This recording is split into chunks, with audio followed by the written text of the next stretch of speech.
keutamaan bagi surat Yasin ini. Surat Yasin sebagaimana surat yang lainnya banyak mengandung petunjuk, banyak mengandung arahan Allah kepada kita. Di antaranya di dalam surat Yasin Allah berfirman, "Alam a'had ilaikum ya bani Adam an la ta'budu syaitan innahu lakum aduwwum mubin." Ayat 60. "Wa an i'buduni hadza siratun mustaqim wa laqad adalla minkum jibilan katsira afalam takunu ta'qilun." Salah satu Allah memberikan petunjuk kepada kita di dalam surat Yasin. Adakah tidak aku perintahkan kepada kamu wahai manusia bahwa jangan sekali-kali menyembah syaitan, jangan sekali-kali taat dan patuh kepada syaitan.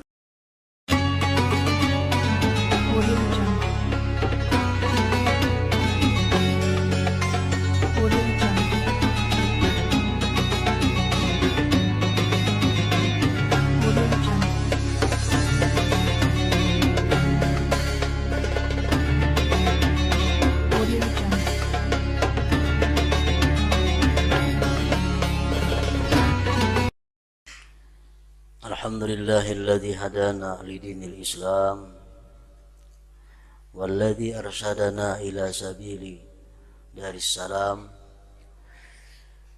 Asyhadu an la ilaha illallah wahdahu la syarikalah al-malikul alam wa asyhadu anna sayyidana Muhammadan abduhu wa rasuluhu mursyidul anam. Allahumma salli wa sallim wa barik ala sayyidina wa maulana Muhammadin misbahil zalam wa ala alihi wa ashabihi wa dzurriyyatihi wa atba'ihi al-kiram. Amma ba'd. Yang kita hormati dan kita cintai para habaib, para alim ulama, guru-guru agama, muhibbin, hadirin hadirat rahimakumullah. Puji syukur selalu kita haturkan kehadirat Allah Subhanahu wa ta'ala atas limpahan karunia, limpahan hidayah, inayah yang selalu kita terima. Dan juga salawat dan salam kepada junjungan kita Nabi besar Muhammad sallallahu alaihi wasallam dan kepada seluruh keluarga, para sahabat, zuriat dan para pengikut beliau ila yaumil qiyamah. Para muhibbin rahimakumullah, selanjutnya kita masuk kepada surat yang ke-36 daripada surah-surah Al-Quran. As-sadisu was-salasun min suwaril Quran, suratu Yasin, Makiyatun wa ayatuha salatun wa samanun. Yang ke-36 dari surah-surah yang ada dalam Al-Quran, yaitu surat yang bernama Yasin. Surat Yasin ini diturunkan di Mekah, Makiyah, dan ayat-ayatnya berjumlah 83 ayat. Salasun wa samanun, 83 ayat. Surat Yasin adalah surat yang sangat terkenal di antara surah-surah Al-Quran. Dan memang banyak fadilat, keutamaan surat Yasin ini, baik yang disampaikan oleh Rasulullah sallallahu alaihi wasallam maupun oleh para sahabat dan para ulama. Salah satu di antara keutamaan surat Yasin, Rasulullah sallallahu alaihi wasallam bersabda, "Man dawama ala qiraati Yasin kulla lailah, thumma mata syahida." Rawahu Tabarani. Barang siapa yang mengekali atas membaca surat Yasin tiap-tiap malam, kemudian dia mati, maka dia mati sebagai syahid. Maka dia mati sebagai salah satu di antara syuhada. Ini untuk orang-orang yang selalu setiap malam membaca surat Yasin. Kemudian dia mati syahid. Kemudian lagi Rasulullah sallallahu alaihi wasallam bersabda, "Man qara'a Yasin hina yusbihu u'tiya yusra yaumih hatta yumsi. Wa man qara'aha fi sadri lailihi u'tiya yusra lailihi hatta yusbih." Rawahu Darimi. Barang siapa yang membaca surat Yasin di pagi hari, diberikan Allah kepada dia kemudahan hari itu sampai petang. Dan siapa yang membaca surat Yasin pada permulaan malam, sesudah maghrib misalnya, diberikan Allah kepada dia kemudahan di malam itu sampai pagi. Ini hadis rawahu Darimi. Jadi alangkah baiknya setiap hari sebelum kita melakukan pekerjaan-pekerjaan, baik kita pengusaha, baik kita petani, baik kita pegawai, baik kita karyawan, baik tukang, buruh, agar hari itu kita dimudahkan oleh Allah Subhanahu wa ta'ala, maka di waktu pagi membaca surat Yasin 1 kali. Nah, begitu malamnya seperti demikian pula.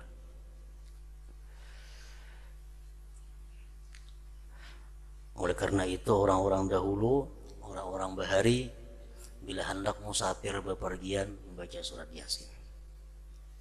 Terutama anak naik haji, membaca surat Yasin di rumah, kumpul di rumah, hanyar turun berangkat. Harapannya apa? Dengan membaca surat Yasin itu dimudahkan dalam perjalanan itu. Nah, padahal bukan hanya naik haji, musafir kemanapun alangkah baiknya membaca surat Yasin itu terlebih dahulu. Rasulullah sallallahu alaihi wasallam bersabda lagi, "Ma min mayyitin yuqra'u 'indahu Yasin illa hawanallahu alaihi." Rawahu Dailami. Tidak ada daripada orang yang berada dalam sakarat, orang yang dalam sakit menjelang kematian, dibacakan di sisinya surat Yasin, melainkan Allah mudahkan atas dia, Allah lapangkan atas orang yang sakarat itu.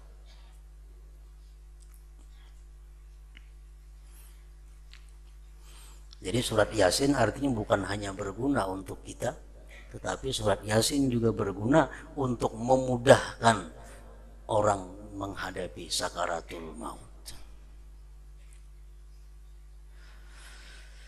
Rasulullah sallallahu alaihi wasallam bersabda lagi, "Wa ayyuma muslimin quri'a indahu idza nazala bihi malakul mauti suratu Yasin, nazala bi kulli harfin minha 'ashratu amlak yakumuna baina yadayhi sufufa yusalluna 'alaihi wa yastaghfiruna lahu wa yashhaduna ghuslahu wa yattabi'una janazatahu wa yusalluna 'alaihi wa yashhaduna dafna." Siapa juga orang Islam yang dibacakan di sampingnya surat Yasin ketika dia dalam sakaratul maut, orang dalam keadaan sadar lagi, sakit sudah parah, dibacakan surat Yasin, turun dengan tiap-tiap satu huruf dari surah Yasin itu 10 malaikat. Yang berdiri malaikat itu di hadapan dia bersab, yasalluna alaih, memintakan rahmat kepada Allah terhadap ini orang yang dalam sakaratul maut. Satu huruf surat Yasin 10 orang. Menurut orang yang menghitung, huruf surat Yasin itu berjumlah 3.729 huruf. Kali 10, berarti kalau orang sakaratul maut itu dibacakan Yasin, di sekitar orang sakarat itu ada 37.000 malaikat. 37.290 malaikat memintakan rahmat kepada Allah terhadap orang yang dalam sakaratul maut ini. Wa yastaghfiruna lahu, dan mereka memintakan ampun bagi orang yang dalam sakarat itu.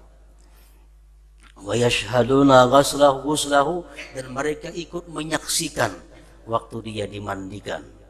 Wa yattabi'una janazatahu, mereka ikut mengantar jenazahnya. Wa yusalluna alaih, ikut menyembahyangkan atasnya. Wa yashhaduna dafnah, dan ikut menyaksikan penguburannya.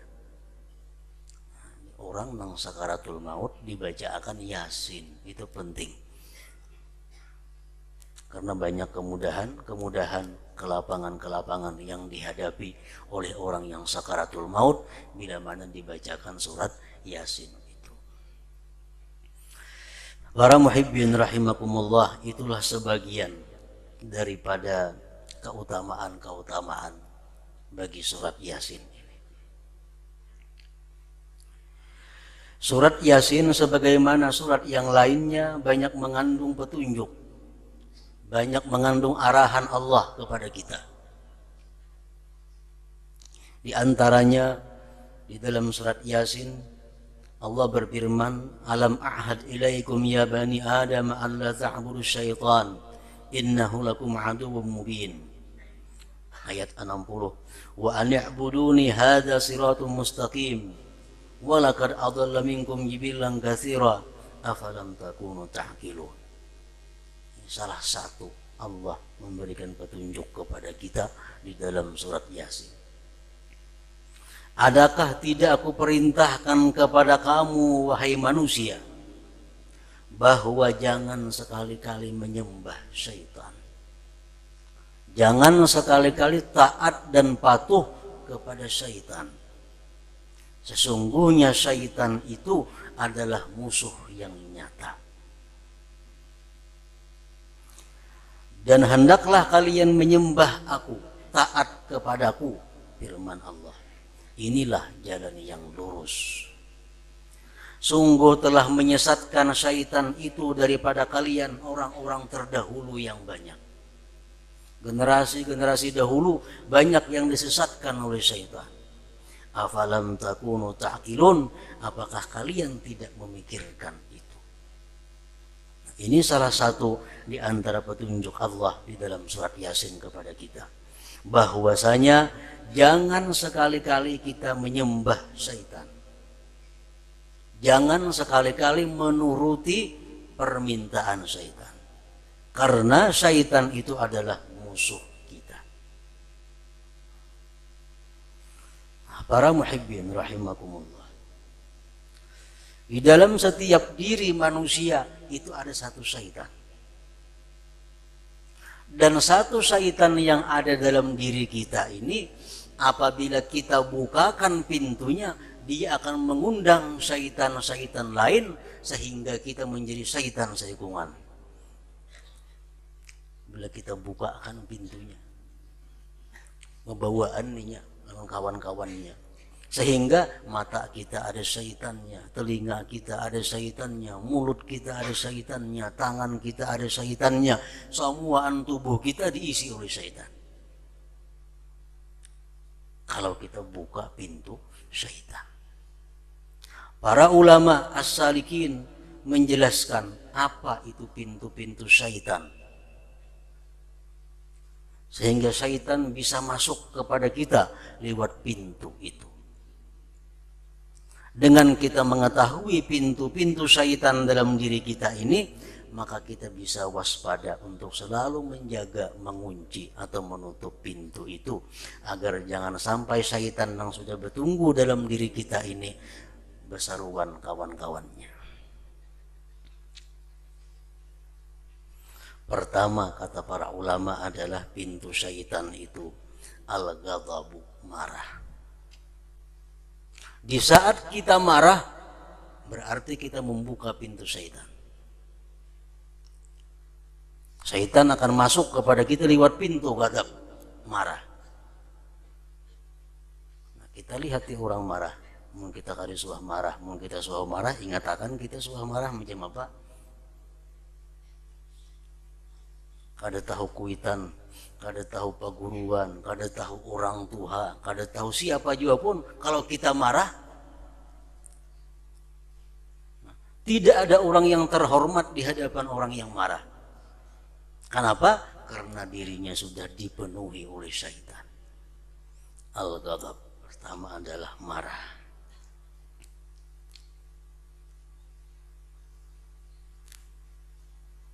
Nah, oleh karena itu banyak di dalam Al-Quran maupun hadis yang mengutamakan tentang qazmul ghais, mengendalikan marah, menahan marah. Nah, bila kita marah, kita disuruh untuk berduduk. Andai kata waktu marah tadi kita berdiri. Andai kata kada mampu, bawa berabah. Andai kata kada mampu, bawa berwudu. Agar menurunkan marah. Al-ghadab. Jadi kita ingat, bila mana kita marah, kita dimasuki oleh syaitan.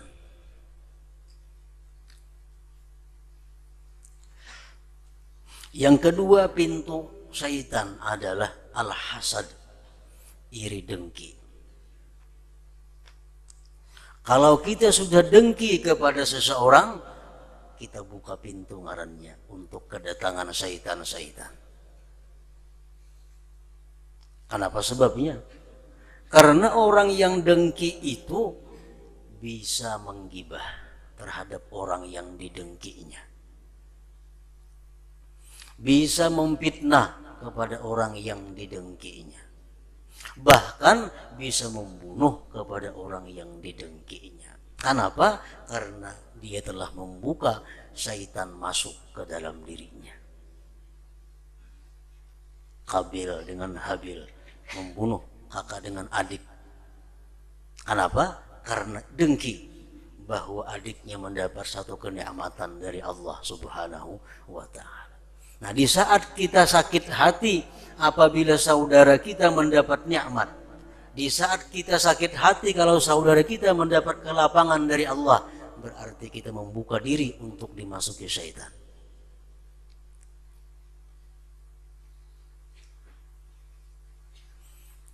Jadi satu hasad di dalam diri kita akan banyak menimbulkan maksiat-maksiat yang lainnya.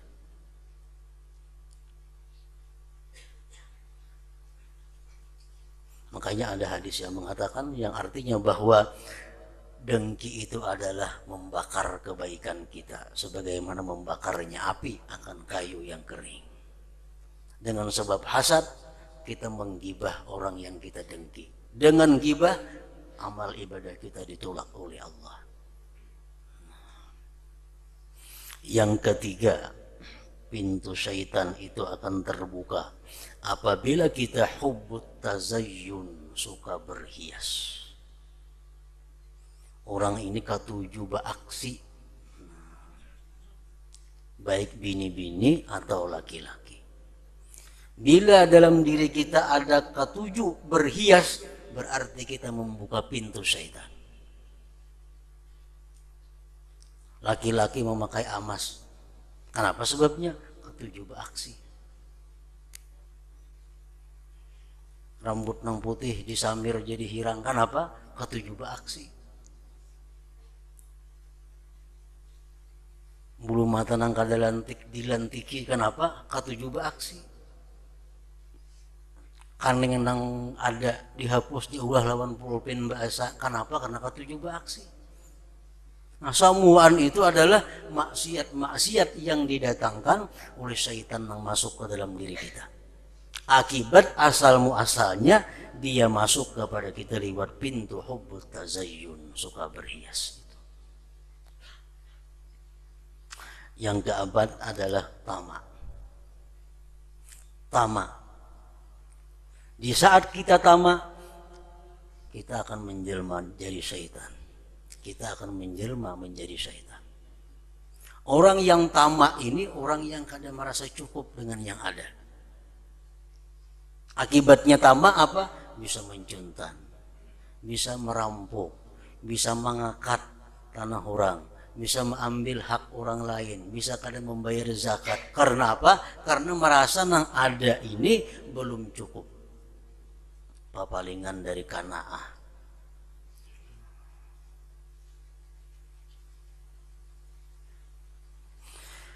Yang kelima, pintu syaitan yang ada pada diri kita adalah al-ajalah, bersegera, beancap-ancap. Di saat kita melakukan apapun, bila katuju beancap-ancap, katuju belakas-lakas, itu adalah syaitan. Orang berwudu belakas-lakas, akhirnya kada liput, napa nang dibasuh. Orang sembahyang belakas-lakas, akibatnya kada lagi itu makninahnya, batihahnya tergumpal-gumpal. Orang puasa belakas-lakas buka, belum lagi maghrib, mukanya sudah. Nah, al-ajalah. Di mana kita hendak lakas, di situ ada syaitan masuk ke dalam diri kita. Yang keenam, al-bukhul, kikir. Orang kikir, orang yang dipenuhi syaitan. Ketujuh, ad-dirham wad dananir, duit. Paling banyak syaitannya.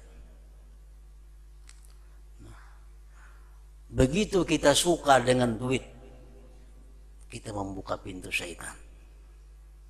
Duit nang halal, duit nang kada halal, duit nang jalan mana, asal itu duit diambil. Nah, ini adalah pintu syaitan. Yang kedelapan, ta'atuz zaujah, taat, tunduk dan patuh kepada istri. Napa jar bini? Jibini kahulu, kahulu. Jibini kahilir, kahilir. Jadi syaitan bayakungan. Kenapa? Begitu dia taat dengan istrinya, dia membuka dirinya seluas-luasnya untuk dimasuki syaitan.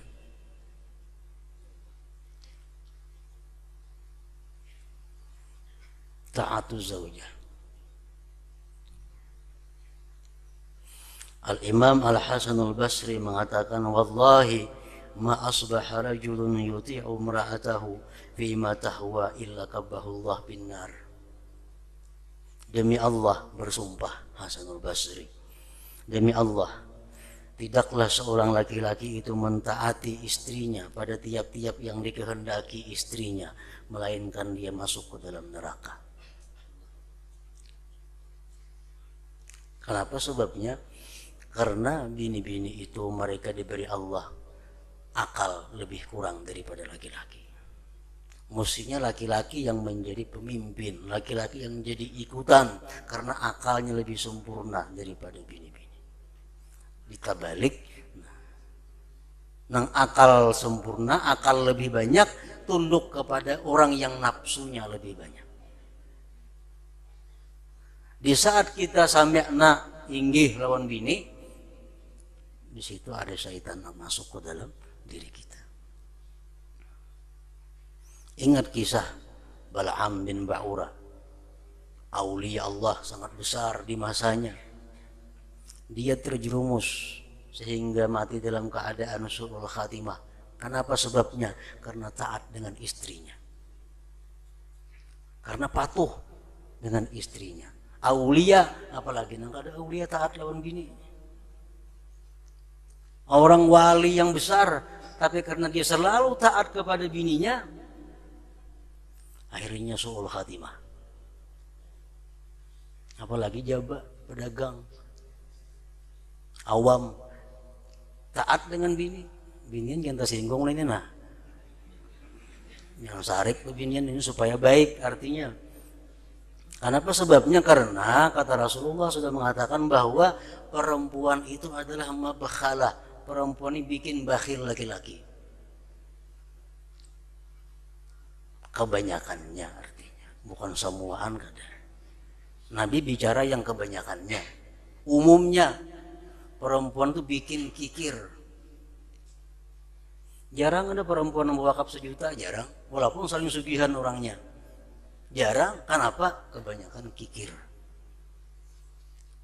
Umumnya. Kalau laki-laki ini taat kepada istrinya, Berarti laki-laki itu sudah membuka dirinya dimasuki oleh syaitan tadi.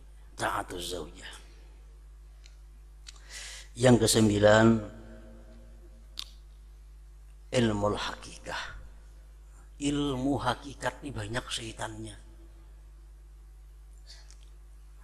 Begitu kita belajar ilmu hakikat, padahal kita belum sampai saatnya, ilmu syaitan yang kita dapatkan.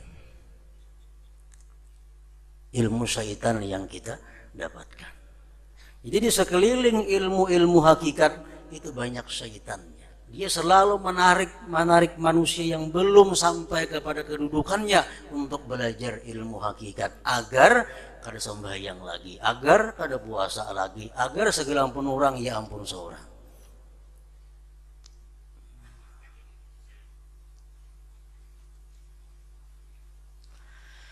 Nah, para muhibbin rahimakumullah. Jadi kalau kita hendak selamat daripada berbagai macam godaan syaitan, kita mesti menutup pintu-pintu syaitan yang ada di dalam diri kita. Bila kita buka, maka kita akan kewalahan menghadapi syaitan-syaitan itu. Firman Allah Subhanahu wa taala di dalam Al-Qur'an, "Wa may yakuni syaitanu lahu qarina fasa'a qarina." Surat An-Nisa 38. Barang siapa adalah syaitan itu kawannya, maka itulah sejahat-jahat kawan. Kalau kita membuka pintu, berarti kita siap dikawani syaitan. Barang siapa syaitan itu kawannya, maka dia sejahat-jahat kawan. Rasulullah sallallahu alaihi wasallam pernah bertanya kepada iblis, "Man rufaqauka min ummati?" Siapa iblis kawan-kawan engkau daripada umatku? Qala asyratun. Jadi iblis 10 macam tuh di kawanku di antara umat engkau, hai Muhammad. Jadi mun kita akrab lawan yang 10 ini, berarti kita akrab dengan kawannya iblis. Itu kalau tuh ujar iblis yang 10 macam ini kawanku. Namun kita mengawani, berarti kita akrab lawan kawannya iblis. Pertama, imamun jair, pemimpin yang zalim. Pemimpin yang zalim. Baik pemimpin tingkat yang rendah sampai setinggi-tingginya. Bila mana zalim terhadap rakyatnya, itu kawan syaitan. Yang kedua, ghaniyun mutakabbir, orang kaya yang sombong. Kawannya syaitan. Yang ketiga, tajirun khain, pedagang yang julas. Mengurangi takaran, mengurangi timbangan, mencampur itu, campur ini, yang asli diaduk-aduk jadi macam-macam. Tajirun khain. Yang keempat, syaribul khamar, orang yang minum arak, orang yang minum hal-hal yang memabukkan, kawannya syaitan. Sahibuz zina, orang yang suka berzina, kawannya syaitan. Aklu malil yatim, orang yang makan harta yatim, kawannya syaitan. Al-mutahawin bis salah, yang merimihkan sembahyang. Sembahyang karena kada kayaknya. Al-qattat, orang yang anjur atar. Kesembilan, mani'uz zakat, orang yang enggan berzakat. Yang ke-10, alladzi yutilul amal, orang yang merasa masih lama hidup di dalam dunia. Nah, 10 ini menjadi iblis, wahai Muhammad, adalah kawan-kawanku di antara umat engkau. Kalau kita hendak selamat daripada iblis, kita mesti menjauh daripada kawan-kawannya itu. Firman Allah Subhanahu wa taala, "Inna syaitan lakum aduwwun fattakhidhu aduwwa." Firman Allah dalam surat Fatir ayat 6, sesungguhnya syaitan itu bagi kalian adalah musuh, maka jadikanlah dia musuh. Allah sudah mengatakan syaitan itu musuh, jangan diulah kawan. Musuh ulah musuh, kawan ulah kawan. Nabi pernah bertanya kepada iblis, "Man a'da'uk ya iblis?" Siapa musuh-musuh engkau, hai iblis? Nah, musuh iblis baik dikawani. Musuh iblis berpahala kita mendekati. Orang yang menjadi musuh iblis berarti kekasih Allah. Orang yang menjadi kawannya iblis berarti musuhnya Allah. Siapa musuh iblis? Imamun adil. Imam yang adil. Pemimpin yang jujur. Itu paling berat musuh iblis. Kenapa sebabnya? Karena imam yang adil itu satu hari dia bekerja sama dengan ibadah orang lain 60 tahun. Paling sulit iblis mengurus orang ini. Ini sehari aja begawe orang ke kantor. Adil orangnya. Sama orang pedagang 60 tahun beramal ibadah. Ini musuh berat iblis. Yang kedua, taibun, orang yang tobat. Nah, kita berbuat dosa, tobat, kalah badannya iblis itu. Berbuat dosa, tobat, buat dosa, tobat. Setiap kali kita tobat, kita adalah orang yang paling dibenci, dimusuhi oleh iblis. Jadi iblis hendak mencelakakan kita melalui dosa-dosa yang kita lakukan. Dengan adanya tobat, dihapus Allah dosa kita. Orang nang tobat adalah musuhnya syaitan atau iblis. Katsirus sadaqah, orang yang suka bersedekah, musuhnya iblis. Kenapa? Inna sadaqah tudfi'u ghadabar Rabb. Sedekah itu memadamkan marahnya Allah. Orang ini dimarahi Allah, dimurkai Allah, iblis senang. Begitu dia bersedekah banyak, Allah jadi ridha, Allah jadi senang kepada orang itu. Nah, banyak bersedekah itu adalah musuhnya iblis. Karena sedekah itu memadamkan kemarahan atau kemurkaan Allah Subhanahu wa taala. Antara lain lagi iblis menyebutkan musuhnya adalah qaimun bil lail, orang yang bangun malam hari beribadah kepada Allah Subhanahu wa taala. Nah, para muhibbin rahimakumullah. Jadi ayat ini memberikan petunjuk, memberikan arahan kepada kita agar kita jangan dekat, jangan taat, apalagi menyembah kepada syaitan, dan kita mesti menjauhkan diri daripada kawan-kawan syaitan itu. Dan kita hendaklah mendekat, menjalani atau taat patuh kepada Allah Subhanahu wa taala, karena itulah siratul mustaqim, jalan yang lurus. Kita berharap kepada Allah Subhanahu wa taala agar kita selalu ditolong, dibantu untuk menghadapi godaan-godaan daripada syaitan.